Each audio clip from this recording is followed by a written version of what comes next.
Alors, on a lancé le CD d'installation de Windows 2000, de Windows 10. Et donc là, on est sur la première fenêtre de lancement.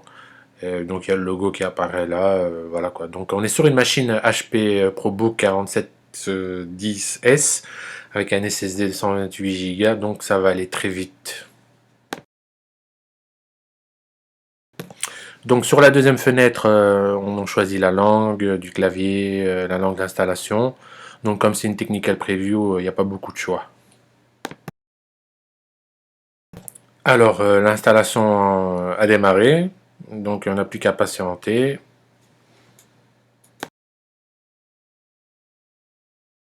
Alors, pour la partition, il faut effacer donc les anciennes partitions qu'il y avait sur le SSD. Donc là, on, on met les paramètres qu'il faut quoi, pour que l'installation se lance. Donc là, c'est parti.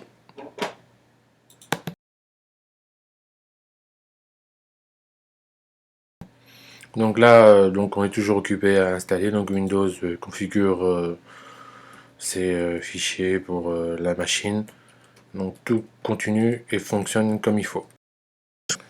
Donc là, on est sur la partie réseau. Donc là, il va falloir se connecter à un réseau Wi-Fi. De ce réseau Wi-Fi, vous serez invité par Microsoft à vous connecter avec une adresse email de chez Microsoft qui soit valide pour que l'installation puisse continuer. Donc là, une fois logué, Windows vous affichera le bureau. Alors, donc une fois avoir mis votre email chez Microsoft avec votre mot de passe, comme c'est obligatoire, donc la machine en fait elle est connectée via Internet chez Microsoft, c'est-à-dire que si on vous vole votre mot de passe, vous ne pourrez plus récupérer votre bureau et votre ordinateur. Donc là, voilà, vous êtes connecté, voilà les premiers mots que Microsoft 2010 10 pardon, affiche. Voilà, hein. Donc je vous laisse découvrir le store. Voilà, vous pouvez prendre des logiciels à partir d'un store qu'on verra plus loin. Alors le bureau il va s'afficher bientôt. Voilà. Vous êtes prêt pour démarrer le bureau. Ça c'est le bureau. Voilà. Et on va voir le menu démarrer sans les tuiles ou une partie des tuiles. Parce qu'il y a deux façons d'afficher le menu démarrer.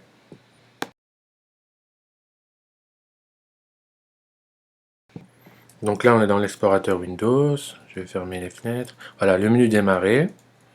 Alors le menu démarrer c'est fini les tuiles. Hein. Donc voilà. Il y a donc avec ces tuiles, c'était un calvaire, donc là c'est fini quoi. Donc on récupère un menu démarrer presque normal. Alors là c'est le App Store où on va télécharger les applications de Microsoft via Windows 10. Là donc il y a les jeux, il y a des applications pour travailler, tout ça quoi. Donc c'est un peu comme le téléphone. Hein. Donc moi j'ai un Samsung Galaxy S4, donc j'ai le store où je peux télécharger des applications payantes et gratuites.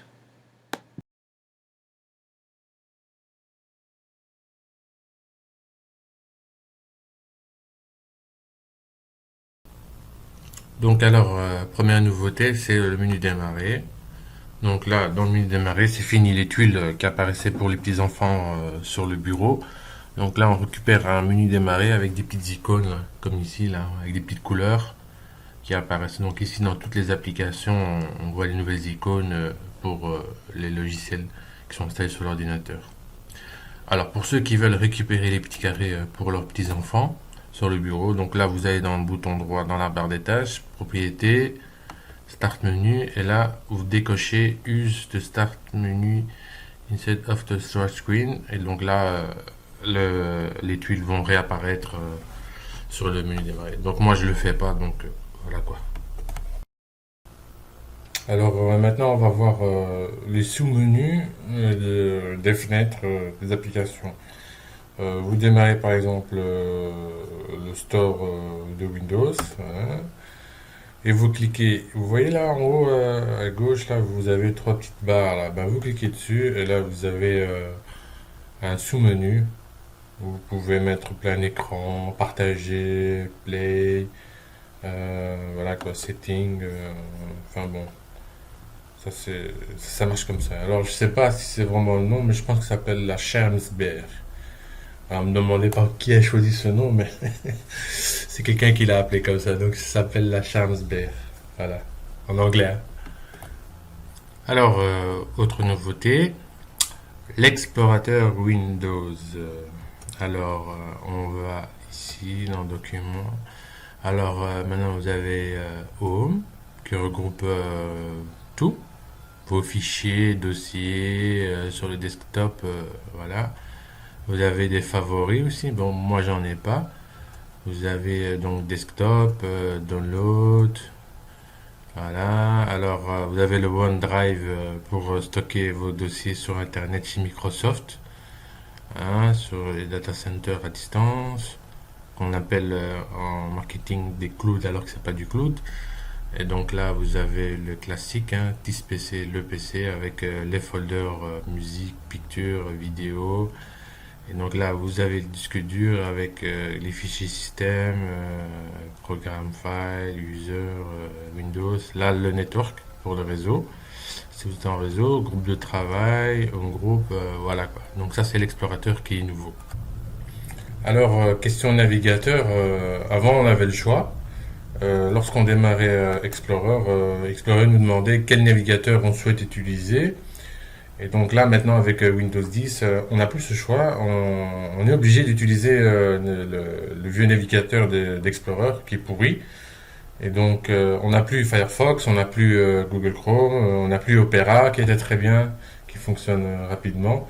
Maintenant, on est dans une position dominante où Microsoft propose juste par défaut leur navigateur maison qui est obsolète, quoi. Et donc, on se retrouve toujours avec la même chose, la même histoire de Microsoft sur le marché des navigateurs sur leur machine. Alors, pour retrouver le panneau de configuration, il faudra aller dans le menu démarrer. Ensuite, aller